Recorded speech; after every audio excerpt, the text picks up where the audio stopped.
Yes! Whether you are watching or listening, welcome to Keeping Score, ladies and gentlemen. I'm Gill Gross. Julian Rosen is our guest. He'll be joining us in just a few short moments. I am so excited for this show. It is going to be a very fun hour. Half the things Julian does, I do not understand how he does it. From the beatboxing that we're going to get to, talk about a little, and fantasy football. I've been playing fantasy football for a pretty long time, and long enough to understand that most of the time when people do a lot of winning, it's luck. But somehow there are a few people who just have, something, the extra something where they're actually using skill to win more often. And one of those people is Julian Rosen. He'll be joining us via Skype. And there he is. Let me make it full screen. Hello. We're How you here. doing, Gillen? I am good. How are you? I'm doing excellent, man. Good to see you. How you been, man? All right. I've been pretty good. I'm in the playoffs in one of my leagues. Actually, no, I don't know. Tonight will determine if I'm in the playoffs in one league, and then in the other league I'm out. Oh, tonight? Yes. So week 14 is the last week of your regular season. Yeah, because it's only 4 teams make the playoffs in this league. Okay, so then your first round is a 1-week playoff, or is each playoff like 1 week? Yes. Okay, That's right. Okay. See, our leagues do 2-week playoffs, and I'll talk about it a little bit later, but I don't know. Do you like having the 2-week playoffs, or have you always played one? I've never played a 2-week playoff. Actually, interestingly enough, fantasy hockey, we do a 2-week playoff.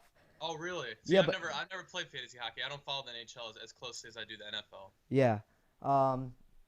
So, okay, we're gonna talk a lot of fantasy football. All right. Absolutely.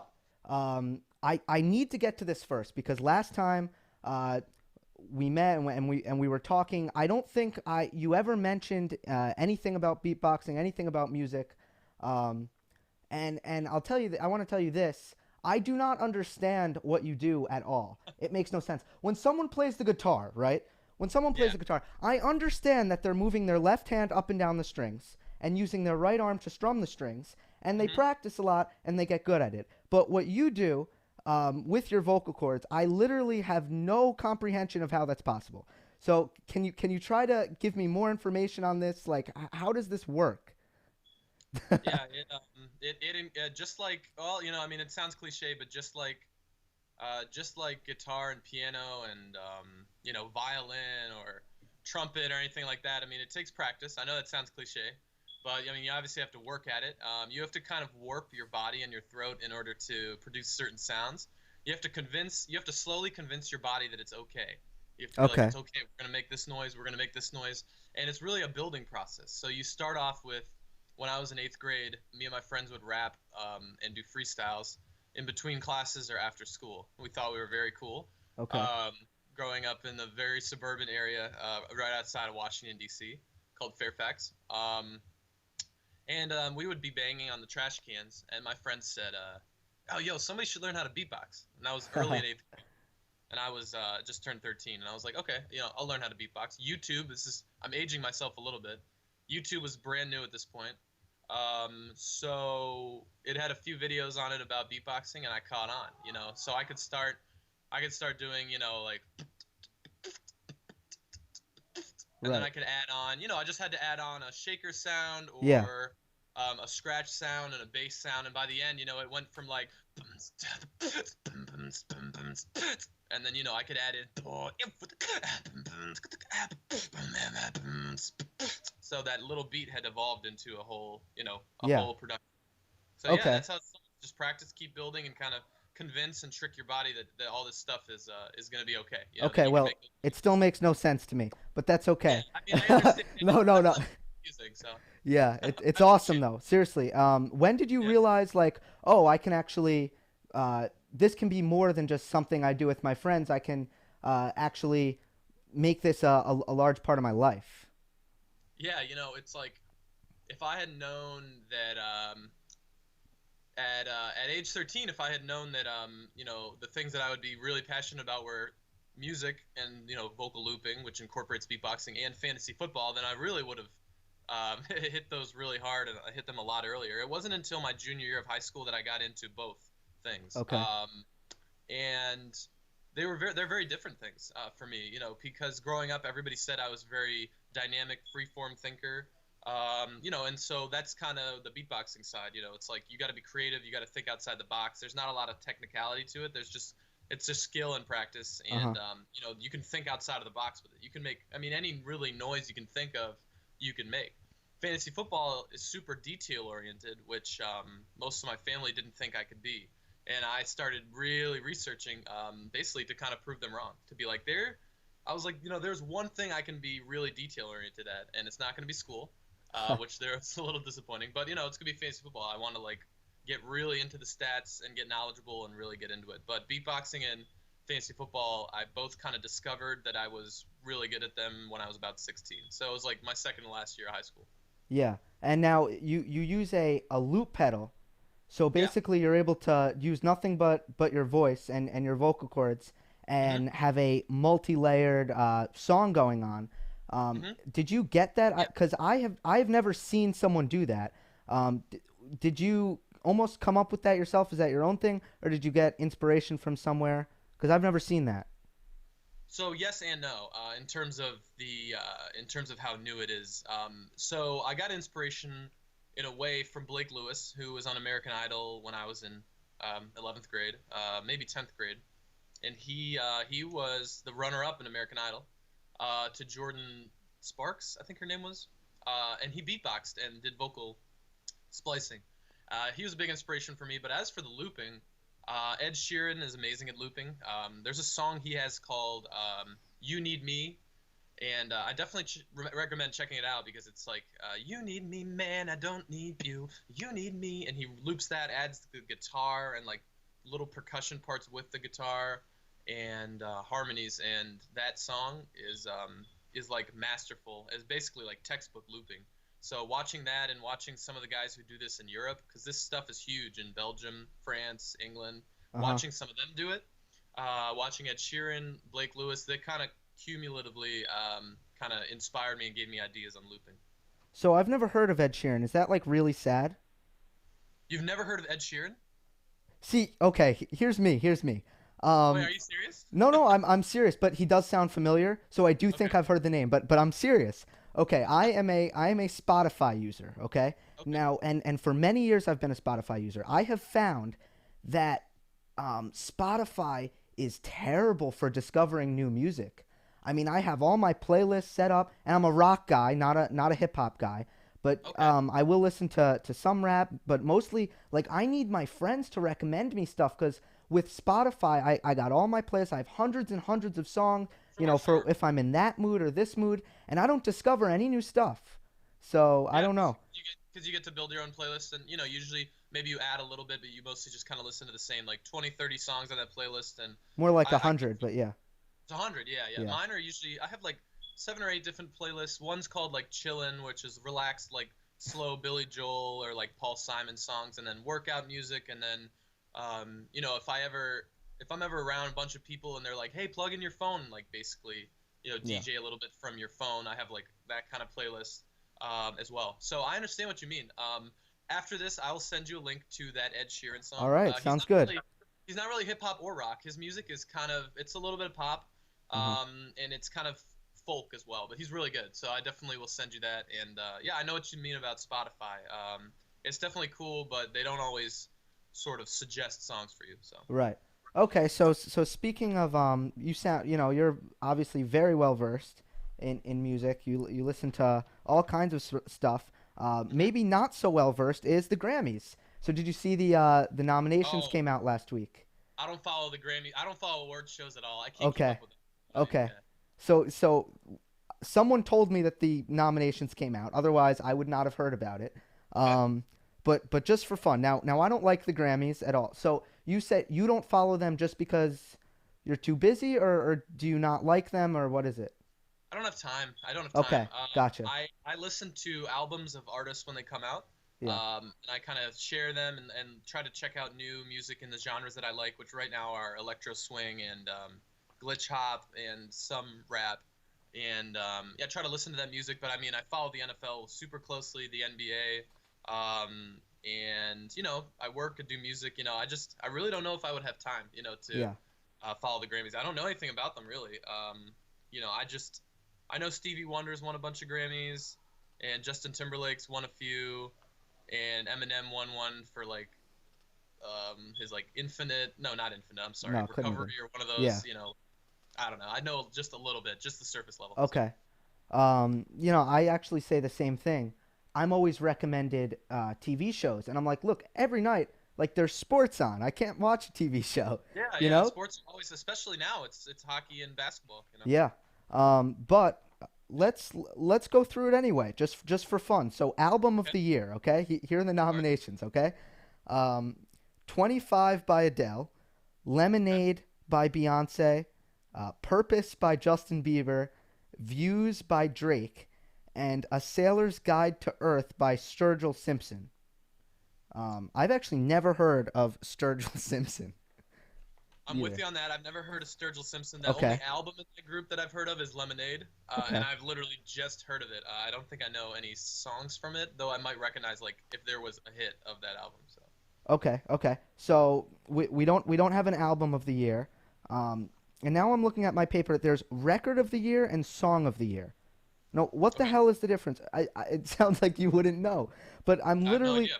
I'm looking at record of the year has a bunch of songs, and then song of the year has a bunch of songs, and a lot of them are the same songs. So I don't even know what to do with this. Anyway, um, Maybe my guess is the record of the year incorporates the production and the mixing and the mastering, and that song of the year is literally just the lyrics and the melody. yeah. I don't know.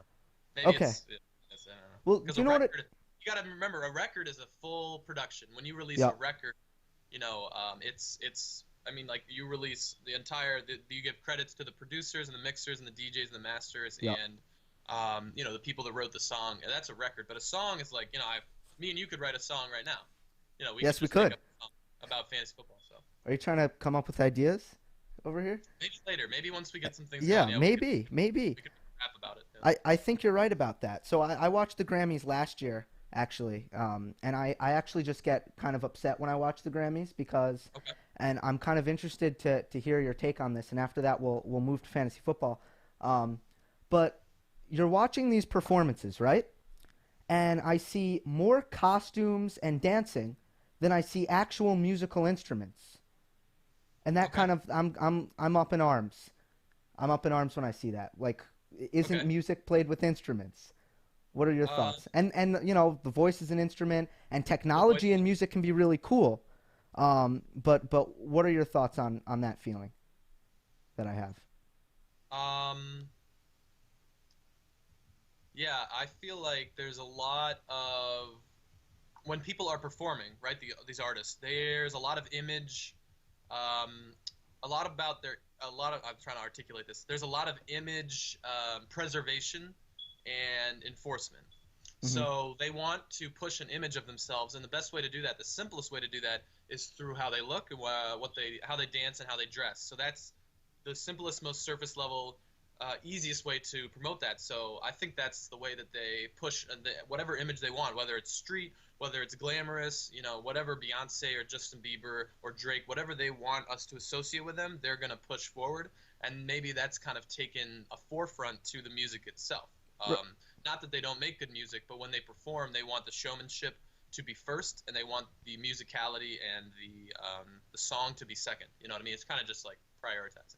Yeah, and don't you feel? I feel like the priority should be the other way around. It should Yeah, be music first, and then maybe some I get it. presentation. But I agree with you. I get it, but yeah, I also you see the understand other it side. from their perspective. Yeah, but I agree. I mean, music is. I don't really watch music videos. I don't like the visual isn't important to me. I want to just like when I'm in my car or something, just like really turn something up and really feel and groove with it. So I'm with you on that. The music should be Yes, paramount, number one. So I agree. All right, so fantasy football. First of all, yes, sir. where are you at with your teams right now? This has been probably the worst season I've had since 2010. And Okay. 2010 was the dark year, as I call it. But comparing those two is interesting because in 2010 I drafted poorly, and I made bad waiver moves, and my teams didn't score a lot. This year, I drafted okay, my waivers were good, and my team scored well. Like, not really well, but well. In my Yahoo league, my second league, I drafted Sammy Watkins and Keenan Allen, so there go my second and third round picks. If I didn't have David Johnson as my first round pick, probably wouldn't have done much. But, David Johnson picked up, I think I had Delaney Walker. I picked up, like, Tyrell Williams in both of my leagues. He was a savior for me because in my ESPN league, and I'll talk about a few of the teams in there, I got a couple of guys watching for my league, two of which are in the playoffs. But in that league, I went Hopkins Robinson the first round, first 2 rounds, and that was a common strategy for a late round. Anything like 7th or 8th pick, Hopkins Robinson was a popular combination platter, if you will. And just because of the fact that their quarterbacks were so inept, it hurt me. So I ended up 6-1 in my main ESPN league, but I was 4th in points. I mean, I still scored about 1,375 points. So. Okay. That means I was averaging about 103 per week, which is a good year points wise. But I just needed that star. You know what I mean? I needed Hopkins or Robinson. Didn't need both. I just needed one of them to emerge and be a top 10 receiver for me. I didn't get it, and it cost me. You know what I mean? Yeah, that's pretty unlucky. I mean, those are the two biggest surprises probably in terms of receiver busts. You went, those are probably the top two. Yeah, now, because I mean they're running they're playing almost every offensive snap. They're running different routes. They're healthy. When they're given good passes, they usually catch them. But the quarterback consistency was just atrocious for both of them. yeah. Bortles had his moments, but most of those moments were when his team was down by 3 touchdowns in the fourth quarter. Osweiler has just been terrible overall. So. Yeah, it's been a very weird year. I guess I wouldn't say a bad year, but just a very strange one for me. So you for the last couple years, last 3 years probably, it's been you've been saying that running backs are overvalued in fantasy, and correct me if I'm wrong, and that basically receivers are the ones who you should really build your team around in terms of consistency, in terms of a higher ceiling. And it seems that you were just completely right. The last 3 seasons, that's the way we've been trending. We've been trending towards wide receiver play. And if you look at the rankings side by side, last year you had maybe only Antonio Brown in the first round in terms of receivers, and now you have five receivers in the first round in the ESPN top 12. So that trend really did catch on. But do you think people overcompensated this year? In a way. So I think here's what's happening, and this is really, really interesting. Okay, so my background in fantasy, not to brag, because I did just tell you, I told you about my two bad years. Okay. 2010 was awful. I was an idiot. This year, I made some bad moves. Okay, so those are the bad years. 2007 was my first year as my sophomore year of high school. I won a title in each of my leagues my last 3 years of high school, which, as like a cocky teenager, definitely blew my head up a little bit. And back then, 2007, 8, and 9, I was drafting running back every year. I drafted Clinton Portis almost every year from the Redskins. He was a stud. I'm sure you remember Clinton Portis. Mm-hmm. Brian Westbrook, Chris Johnson, Thomas Jones, players like that. Thomas Jones on the Jets. You went running back. You needed to have 2. That was your foundation. You would even pick a quarterback before wide receiver, maybe. Quarterback in the third. I think I did Drew Brees one year, or Brett Favre maybe. Peyton Manning are guys that I looked at. And your receivers were kind of cushions, Yeah. Complementary pieces. I had Plaxico Burress one year, T.J. Houshmandzadeh. Greg Jennings became a guy that I always drafted from 2008 to 2011. But then in 2010, the reason I had such a miserable season is I didn't do as much research, but also I stuck with running back. 2010 was the year that the guard started to change slowly. And after 2010, the terrible season that I told you about was a blessing in disguise. Didn't make the playoffs in any of my first year playing 3 leagues. Didn't make the playoffs in any. Had one decent team, 2 bad ones. And in 2011, I said I'm going to do 3 times as much research as I did last year. In fact, I'm going to start doing serious research and start advising people on fantasy football. Okay. And then in 2011, I also said I'm abandoning. I didn't say I'm switching and swaying towards wide receivers. I said I'm abandoning the running back strategy. And I just messaged with a guy in my league, Ryan Blankenship, who's been doing great in our league, and I'll talk about him a little bit later. But I just totally abandoned ship. And the next year in 2011, keep in mind this was five years ago, I went Calvin Johnson first round, Greg Jennings second round, and people in my draft blasted me, blasted. um, One guy thought that I misclicked. He was like, "Did you Okay. mean to click on like Jamal Charles or like LaShawn McCoy? Like, did you are you auto picking? Like, what happened?" I was like, "No, I'm here. I'm picking wide receiver, wide receiver. I'm gonna have 2 top 5 receivers." And that's the year where it actually flipped. Do you remember the 2011 season? That was the year that 3 quarterbacks threw for 5,000 yards. I believe it was Rodgers, Breeze, and Stafford threw Uh-huh. for 5,000 yards. And I believe another quarterback was very close. 2011, it may have been Eli. It may have been Brady. Those are some usual suspects. Maybe Roethlisberger. So there were 4 quarterbacks that threw like 4,900 yards or more. Yeah. Calvin basically carried me to a title. Um, and from then on, I won 3 titles in 2012, 2 in 2013, and 1 in 2014. 2012 was a big year. I won a title in every league. And it wasn't really so much that I was a better fantasy player, because I'm not a great fantasy player, but it's that my research had told me to just switch over to wide receivers, because they're starting to take over the NFL. I picked Brandon Marshall, Demaryius Thomas, even Jimmy Graham. The huge year he had, he's basically a wide receiver. Let's be honest. He doesn't do much of the dirty work of tight ends, like guys like Jason Witten or Tony Gonzalez used to do, Right. or Chris Cooley. But that's what I switched to. However, now we fast forward to 2016. Now that all this offensive explosion has happened and teams are throwing like crazy, and you have players like Julio Jones and Antonio Brown and Mike Evans and ODB and T.Y. Hilton and all these guys who can just kill a defense in one play with different routes. And there's a lot of really good number 2 receivers as well, like Crabtree and Dante Moncrief and Sterling Shepard, the rookie for the Giants, Michael Thomas, rookie for the Saints.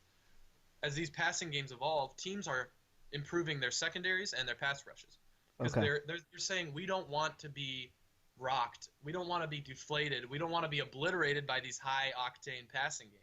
So teams like the Eagles, teams like the Giants, teams like the Chargers, teams like the Texans, teams like the Falcons, teams like the Dolphins, more recently now that they're playing better, have committed to stopping the pass. They have drafted, they have signed cornerbacks, safeties, nickelbacks, and edge rushers to sort of quell this storm. So what's happened? Now, I think this year running backs are starting to come back in. And now I think for the first time, I think ever since I've been playing, I would say now, just after this year, it's most of the year has been finished for the fantasy football season. I would say running backs and wide receivers are actually dead even for the first time ever. I Okay. think wide receivers have been ahead of running backs ever since I told you when I switched over in 2011, Yeah. 2012. Running backs were king when I started playing in the late 2000s. I think they're back. I think they're even now because all these teams have improved their pass defenses. They've improved the way they defend quarterbacks and wide receivers, and because of that, now running backs are getting more opportunities. Right. So the evolution of the offense was basically ahead of the evolution of the defense, and that was Exactly. what we were seeing. It's reactionary. Yeah, teams are Right. reacting now. I mean, look at the Giants. You're a Giants fan, right? Nah. Prefer the Jets. Okay, I you're just you're watch though. I just yeah. watch. I don't get too emotional. Like with the Okay. Rangers, I'm in like a bad mood. Like if they lose, like for the next like 4 days. But yeah. Hey, I respect that. That's kind of the way I am about college basketball. I kind of root for University of Michigan, but I also a few players that I like to see in the tournament, in my bracket and whatnot. So I Yeah. respect it. But the Giants had an atrocious pass defense last year. They had some injuries, but this year they have I think like a top 15, top 13 pass defense. And you saw what they did to the Cowboys. 3 quarters they held them scoreless. Dez Bryant didn't do anything. Terrence Williams did a little bit. Cole Beasley had a couple catches, but all in all, you see the Giants have made a big pressing charge to improve their pass defense. So yeah, I think the offense was ahead of the defense, and now the defenses are reacting. And I think next year, for the first time ever, we're gonna see running backs and wide receivers be equal value. I think, but that's just a sort of a projection. So.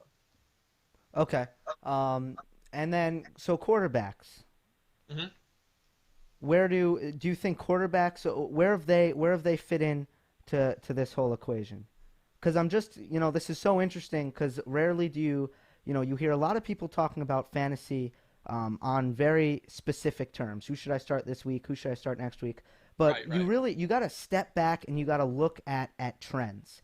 Yeah, So now absolutely. so now quarterbacks and running backs are even. One of the biggest arguments and I have with some of my league members is, are you an idiot for drafting a quarterback high because there's so much depth at the position, or is it really important to have a quarterback that you can really trust? Yeah. It's important to get a quarterback you can trust, and this is just conventional. I mean, anybody that knows a lot about fantasy like myself will tell you this. But the margin between a top quarterback and like the 11th best quarterback is way smaller and less significant than the margin between the number 1 wide receiver and the number 11 wide receiver. Okay. So, and not only that, it's that the likelihood of finding a quarterback in rounds. Okay, so the middle rounds I consider to be 6 through 9. The likelihood of finding a top 10 quarterback in the middle or late rounds is honestly pretty good. Carson Palmer in our league, my ESPN league, he was picked in the 16th round. He was a top 10 quarterback. This year, I'm looking right here. Matt Ryan in our league was picked in like the 8th or 9th round. He's the number 4 quarterback. This is in standard scoring. 313 fantasy points. I'm sorry, 333. Kirk Cousins has 313 for the Redskins. He was picked late in our draft. Yeah. Marcus Mariota was picked late. Those are 3 guys of the 6 quarterbacks that have scored 300 fantasy points. Of the 6, 3 of them were picked in the middle or late rounds, and that's just not the case for wide receivers. I have these stats courtesy of thehuddle.com. They have Mm-hmm. live updated fantasy football stats. As wide receivers, so let's set a benchmark for wide receivers. Let's say any receivers that have scored 140, okay? Okay. The only one that wasn't picked in the first 4 rounds was Devontae Adams, and he barely has 144. So he's been the 7th best receiver. He was Yeah. picked up off waivers. And then Tyrell Williams after that. Yeah. But everybody else, I mean, the top guys, Hilton, usually 3rd round pick, Nelson 2nd round, Beckham, Jones, Brown, and Evans 1st or 2nd round. Evans was probably a 2nd round pick. You're not going to find a top guy in the 6th or 7th round at receiver. It's very unlikely. Yeah. But with quarterback, you can. Kirk Cousins, Matt Ryan, and Marcus Mariota have all proven that this year. So just by that logic alone, it's not worth it. It's just, as I tell people, I try to keep it simple when I give people fantasy advice. I have a plethora of statistics and metrics, but it's just not worth it. Fantasy football, this is my overall philosophy, is about stacking likelihoods. So all you have to do is, because as we know, fantasy football, just like poker or, something of that nature, there's some luck. I mean, the hand you're dealt and what happens to you when you're playing. But you have to give yourself the best opportunity. And that includes the draft. And the best opportunity for you is to find a quarterback later, because it's not worth it to use a pick in the first 4 or 5 rounds. When there's guys like Carson Palmer last year and Marcus Mariota and Kirk Cousins this year, every year there's 2 or 3 top 10 quarterbacks that go in the middle or late rounds. Mm-hmm. You just got to find them or pick them up off the waivers, which is definitely a possibility as well. So yeah, that's just something I would stress. The only difference is if you play in a 2 quarterback league, or if you play in an inflated quarterback league where quarterbacks get bonuses for going over 300 yards, or they get 6 points for a touchdown. I've seen leagues where, like this week, I was looking at my good friend Ben Johnson. He's in the playoffs. his team, his quarterback was Matt Ryan, and I'm sitting next to somebody at the bar, and we're watching the Packers game. And the guy's like, oh, man, Matt Ryan's killing it. He has 32 points. And I look at my ESPN league, and he only has 21 points. So quarterback scoring is definitely volatile, and it can vary. But if it's normal quarterback scoring, you can't really justify picking a QB in the first 4 rounds. So Yeah. Okay, so I'm just getting word that we're having a problem with the video and that the audio is there. So I'm just going to get up real quick and just check something. But the audio's there, though? Okay. Yeah, the audio's there, which is good. But I'm just gonna check something. That's more important, yeah.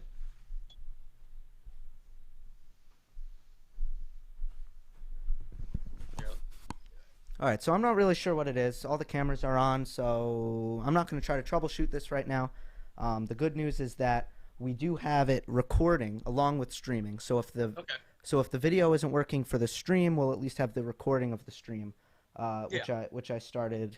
Well, maybe there's just like a frozen image of myself, and that's how some podcasts do it. And yeah. You hear my voice. So yeah. Yeah. So, but anyway, so that's what I would say about QBs. Also, overall, not even talking about the draft. Forget about the draft. Quarterback's the most irrelevant position in fantasy football. I can pick up.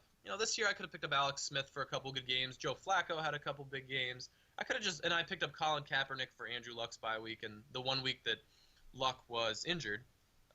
Where he had the concussion against Pittsburgh. And Kaepernick scored, 19-20. I can find quarterbacks that'll score 16 to 25 points, and because of that, they're not very relevant. You pick a guy, hopefully he scores a little more than you expected him to. If he doesn't, pick someone else up. I don't usually trade for quarterbacks. I don't think it's worth it. yeah. Pick up a guy. The odds of you being able to find a productive quarterback, they're pretty high. However, the odds of you being able to find 2 stud wide receivers or a stud tight end, those are significantly lower. Yeah. Okay. So you do keep it very simple, although you do have the potential to use a lot of advanced metrics. Let's say you're in the playoffs, right? You're in the playoffs. And you're making a lineup decision between, 2 guys who you don't know who to start at flex. Where the first places you go for information as to how you make that decision? Yeah, this goes back to stacking likelihoods. Okay, you remember in elementary school when you learned about PEMDAS? Did you ever learn about that? Of course.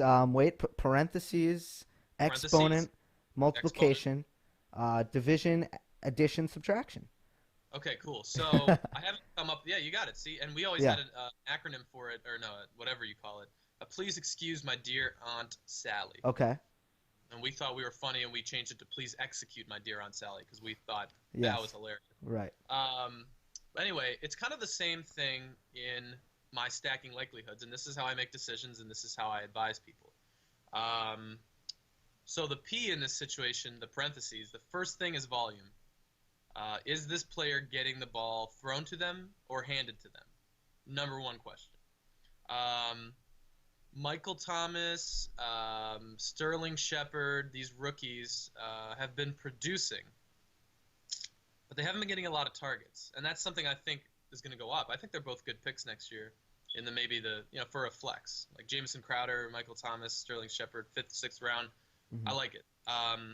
But this year they've had some down games, especially Shepard, and that's because they don't get a lot of targets. Now they're good receivers and they're trusted by Breeze and Eli, so when they do get thrown to, especially if it's in the red zone, they'll capitalize. But all in all, you want to lean towards the guys that get thrown to more, the running backs that get more carries.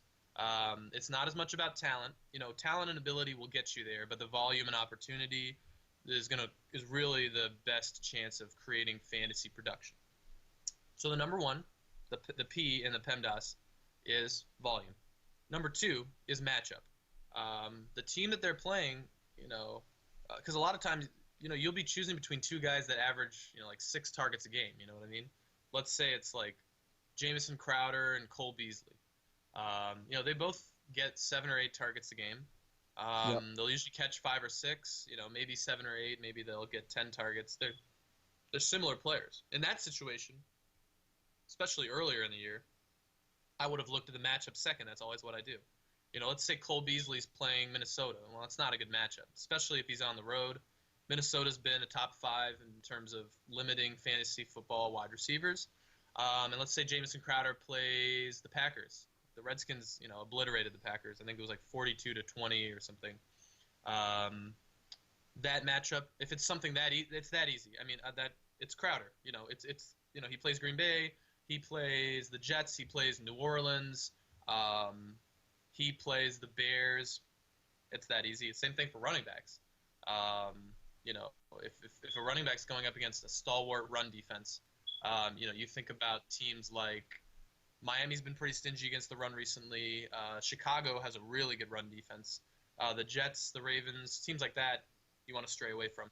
Uh-huh. After you look at matchup and after you look up the volume and matchup, then you get into some of the things like who's the cornerback, because a team can have a pretty mediocre pass defense like the Falcons, but they have one stud corner, Desmond Trufant. Right. So then you look at what I call IMs, which is not instant messages, but it's individual matchups. Then you look at game flow. That's the last one. So it goes, volume, matchup, individual matchups, and scenarios, and then game flow. If one team's a lot better than the other team, and they're going to blow them out, that impacts the way that the fantasy football players are going to get used. If the teams are even, if they're playing in the snow, stuff like that, that's part of the game flow, and those things can impact your decisions. And it goes for quarterbacks too. If a team is playing, I was just talking to somebody about this, Sam Watts in my league. Uh-huh. He asked me about Larry Fitzgerald. Larry Fitzgerald plays New Orleans, a good matchup. But New Orleans' run defense is really bad, and they have the best running back in the NFL, David Johnson. So game flow-wise, Carson Palmer, who's been struggling, he may only throw the ball 20 times. Mm-hmm. They could just hand it off to David Johnson 30, 35 times, give him a few passes. Run the clock. In that case, right, you know what I mean? Run the ball, because New Orleans' run defense is really bad. Their pass defense is average. In that case, the game flow could snowball David Johnson, and if Palmer only attempts 22 throws, completes 14, then the ceiling for Larry Fitzgerald is like 6 or 7 grabs, and that's the ceiling. That's the best it's going to get. So those are the 4 things I look at when I'm making a close decision. And after you've gone through all 4 of those things, you should have a pretty clear answer. Very interesting. Okay, so PEMDAS, we got volume. Volume, this is the test, yeah. Volume, matchup, individual matchup, I guess. And scenarios, yeah. Okay, and scenarios, and then game flow. That's pretty cool. I like that. Yeah, that's the, and you have to go in that order, just like PEMDAS. You can't start subtracting and then do your parentheses. You have to start with volume. Players that don't get the ball, consistently, they're not even on my team. They might be on my bench as like a flyer, but they're not even on my team. I don't care if a guy caught 2 touchdowns. Like Brian Quick's a perfect example of this. I don't care if a guy caught 2 touchdowns. He only got 4 targets. 4 targets could easily be 1 catch for 15 yards. We can't count on touchdowns. That's another thing. You can't. I really don't like counting on touchdowns. I mean, okay. Top players will score touchdowns. They get the ball. Le'Veon Bell, David Johnson, A.J. Green, a healthy Gronk, Delaney Walker. Top players on their teams and their positions, okay, they're going to get touchdowns. But I don't want to rely on a touchdown. I don't want to look at a player and say, I don't know how many targets he's going to get, but if he gets a touchdown, he'll score 16 points. I hate doing that. Okay. I want to say, this guy's going to get 8 targets. Even if he only catches 5 of them for 70 yards, that's 9.5 points. That's fine. And that's what I want to say. I want a guy that I can trust to get at least 8 or 9 without getting a touchdown. Yeah. So that's actually interesting because there are some people who kind of criticized one of the teams in my league, for example, and this is a criticism of some wide receivers especially. So I had Brandon Cooks, who is a big play threat, but yeah. So actually, he's what? kind of a hybrid. Brandon Cooks. I'm sorry to interrupt you. Brandon Cooks brings up the fifth hidden element of Really? PEMDAS. There's Okay. one more thing, and this one is in 80% of the cases not a big thing. But players like Brandon Cooks suffer from home road splits.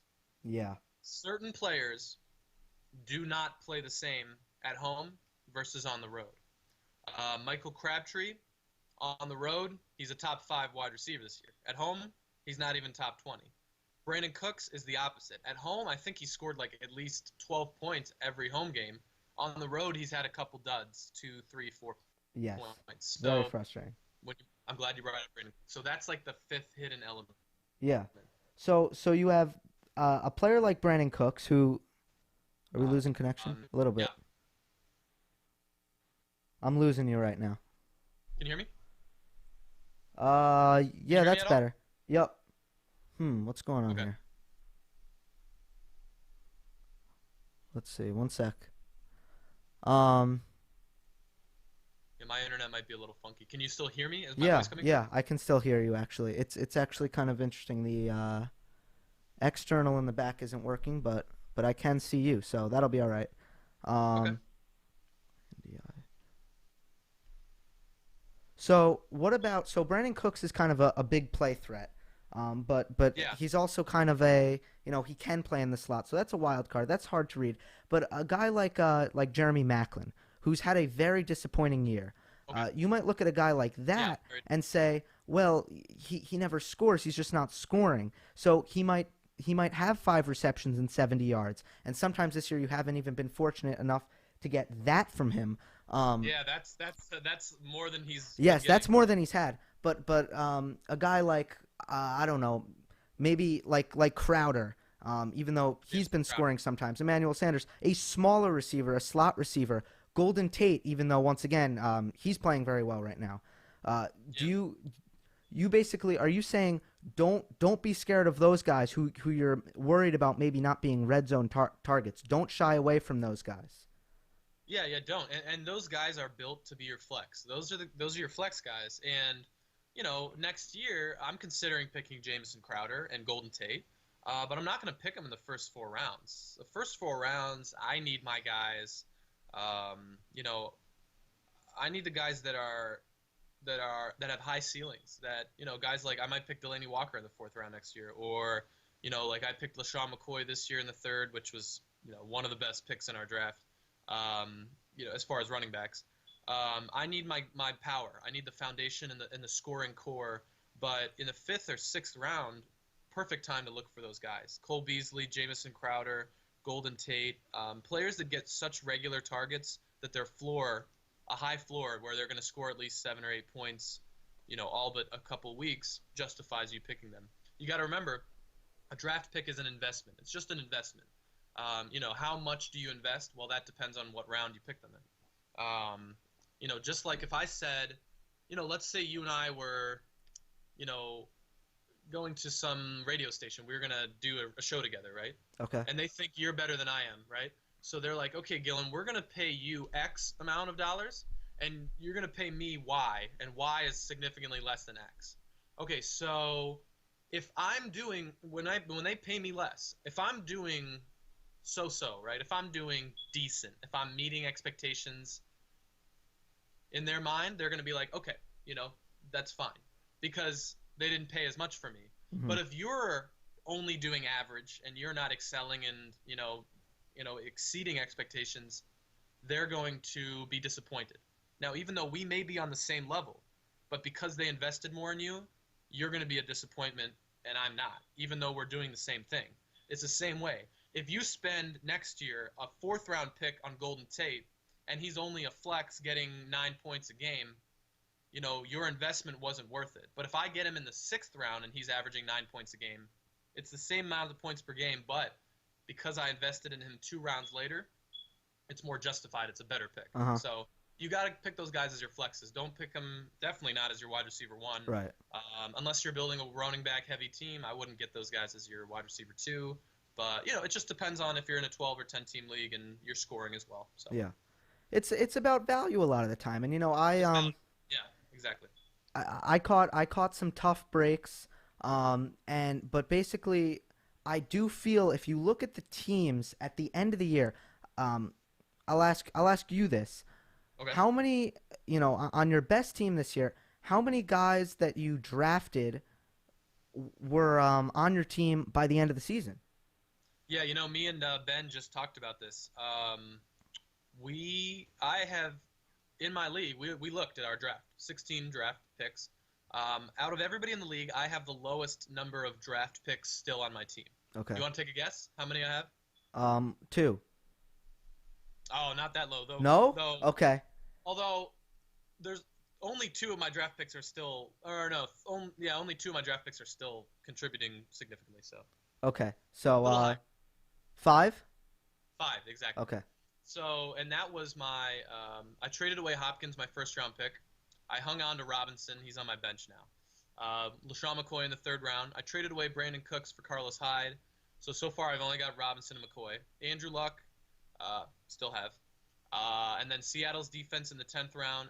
And then James Starks, who I picked in like the 13th. I dropped him and then added him again once the Ty Montgomery thing faded and Starks started getting a little bit of action. So yeah, only 5. I would say on average, and me and Ben looked at this, and I'll talk about his team in a second, and Ryan Blankenship's team. They were the 2 best in our league. But on average, it's about 7 or 8. So about half of the players you draft are going to stay on your team, and about half of them, you're going to drop or trade, or they'll get hurt. Yeah, and then it comes down to a lot of the times finding your Jordan Howards. Your Tyrell Williams. Right, finding your Tyrell Williams. I was able to do that this year. I did in both my leagues. Yeah. Right. Last year, if you find Gary Barnidge, you have yourself a tight end that's going off for you. And this year it was, and I picked him up in my ESPN league. This year was Kyle Rudolph. Just like Barnidge, number 8, the number 8 kind of tight end in the league. Not elite, but a good, solid, sturdy guy that you could trust. Yeah.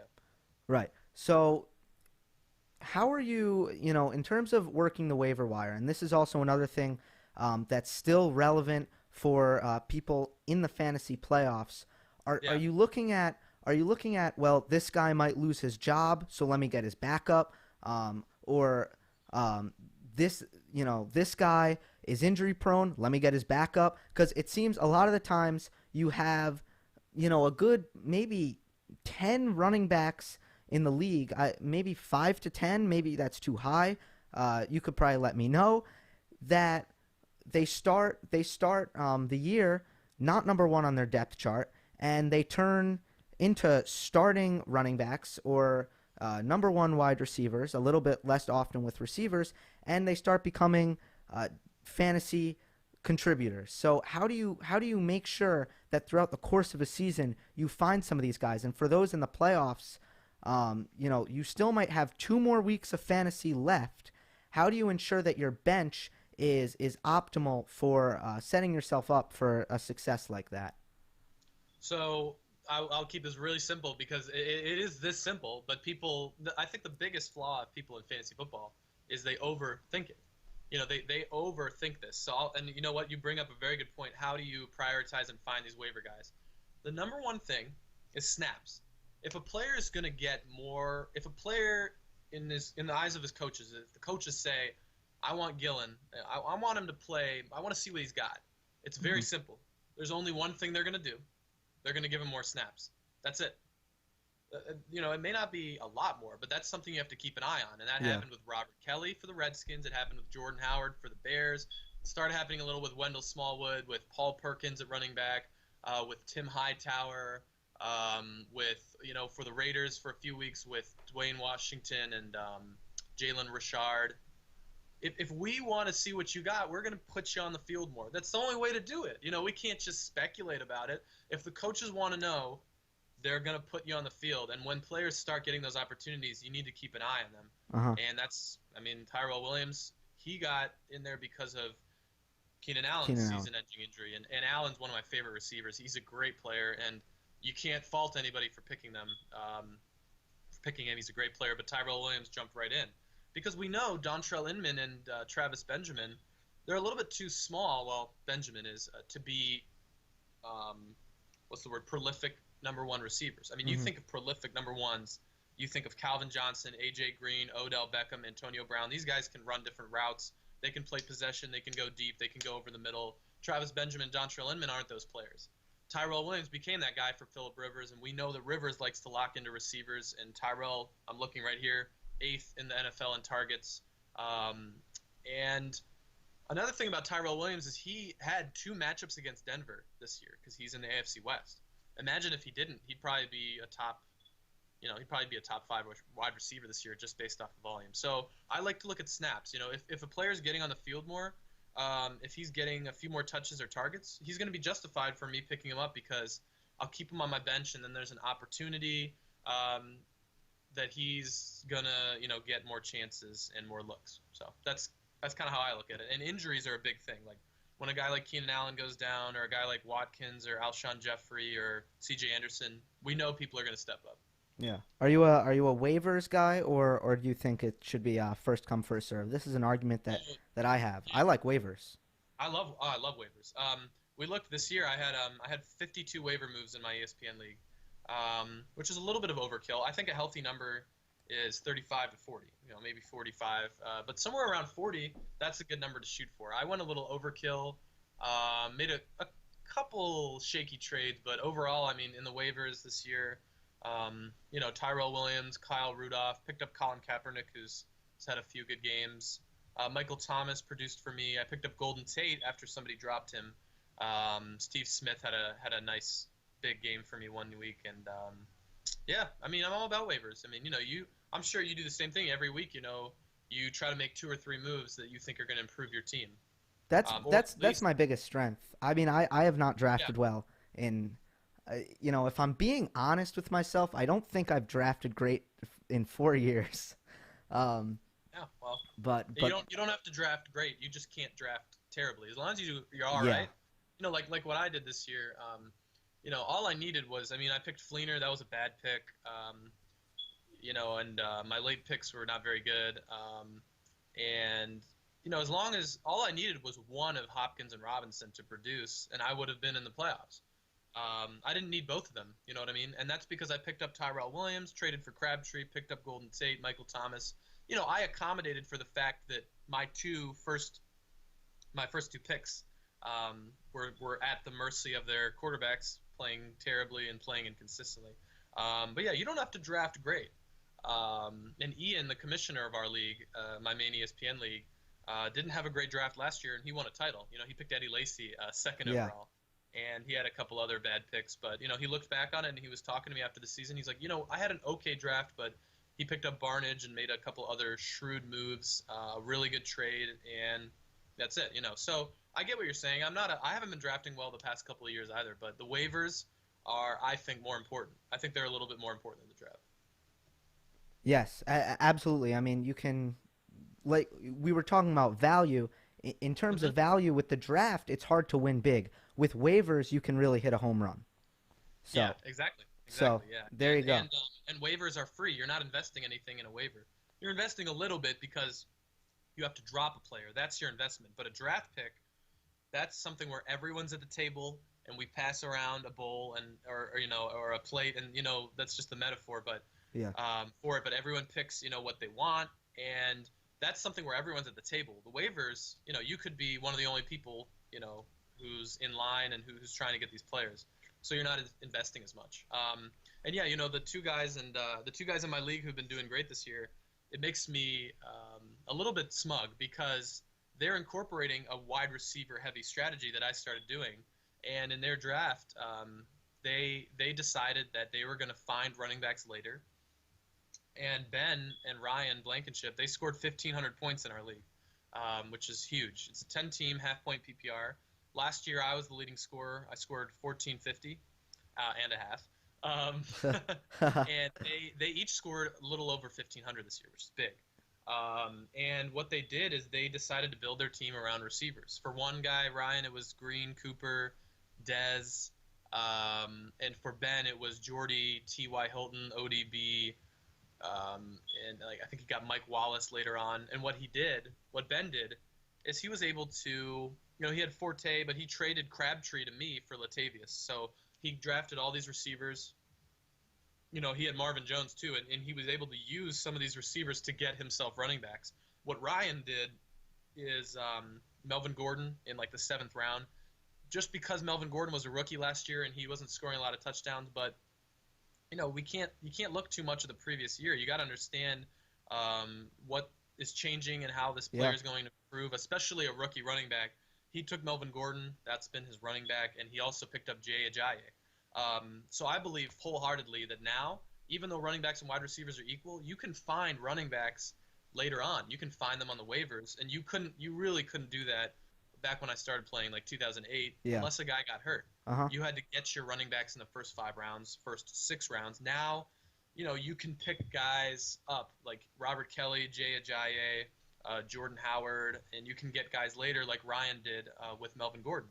So I think that it's kind of called a zero running back strategy. Uh-huh. The zero running back strategy led to the two best teams in our league. They both scored 1,500 points, and it paid off. So yeah, I think in that way they kind of approached the draft differently. They made a couple good waiver moves and trades, and they benefited from it. So Yeah. So there you go. yeah. We're closing in an hour. I don't want to go too much over, but so since in your primary league you're out of the playoffs, I see the Colts. Is that a blanket back there or a curtain? Yeah, I got a little thing hanging up. Yeah, it's kind of like a little fleece blanket thing. Okay. So now we're just kicking back and we're enjoying the football, no? Yeah, I am. The Colts had a terrible game yesterday. Uh-oh. As with their previous loss to the Texans, it came down to a horrendous 4th down play call. Don't really want to talk about it. Just rest assured, Colts fans are not happy. Okay. However, I like how the season's going. Interesting. There's just really intriguing teams. Kansas City is just such an interesting team. I think teams like the Redskins and Giants and the Dolphins are going to could make dark horse pushes in the playoffs. And it seems like Dallas and New England are the favorites to make it to the Super Bowl. Two of the most hated teams of all time. That would be And something. I think that would be interesting. Yeah. I mean, who would you root for in a Dallas New England Super Bowl? Dallas for sure. I mean, I'm a New Yorker, so Okay. I would never. Yeah, I mean, The Boston New York thing. yeah, the Patriots would have to be playing ISIS or something for me to root for them. It Here's would be what's funny. hard. Yeah. Here's what's funny. I know because when we met in the broadcasting camp in New York, I know a lot of Giants fans. Who would they root for? Because Oh no, the yeah. Giants have bested the Patriots twice in a Super Bowl. Uh-huh. Patriots Giants, that's rough and tumble kind of territory.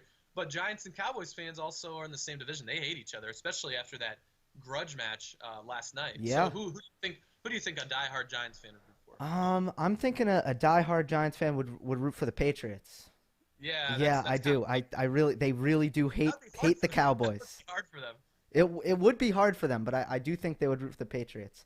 Okay, so Julian Rosen, it has been an absolute pleasure, and Thank you. that was a lot of fun. We'll definitely do it again, especially when it's going to be time to draft before we know it, right? That's the I know, best it's right part. around the corner. Yes, Yeah. only Yeah, a 2 months yeah, off thank you. season. Thank you for having me, Gillen. I appreciate it. Thanks so much for coming on. Yeah, man.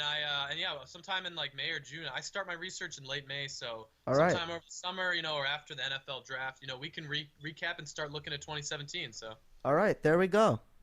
Awesome. All right, I'll see you Thanks. later. take Thanks. care. All right, so that was Julian Rosen. Really awesome show, but like I said, I did get word that we had technical difficulties, so I'm definitely upset about that.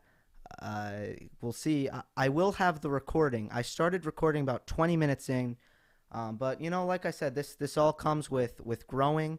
I did test the stream. I did test the stream yesterday, and everything was fine. Today, all the same exact settings, and I guess it didn't work. So I'm really not sure what to say about that, but we'll get it fixed. I'm sure the audio was tremendous. Julian was tremendous. So everything will work out. We'll have him back on. Like I said, the stream has been a pain in the ass, I guess, but it was a very, very fun show. Besides for that, so I will see you next time, guys. I hope you enjoyed. Please subscribe. I will have the audio up on SoundCloud and hopefully iTunes. Thanks, guys.